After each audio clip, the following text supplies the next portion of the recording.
Hey guys, today we're gonna talk about work and energy, and we have Rihanna here with us saying work, work, work, work, work. Let's get started.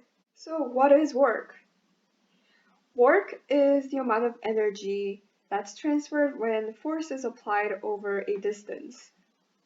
Mathematically, this is written as work equals force times distance, which is force times distance times cosine theta between the force and the distance vectors.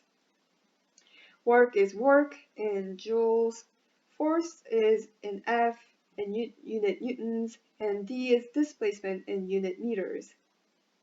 Here we have two vectors, force and displacement, going in different directions. F of x is F cosine theta, and this refers to the component of a force vector that is in the direction of the displacement.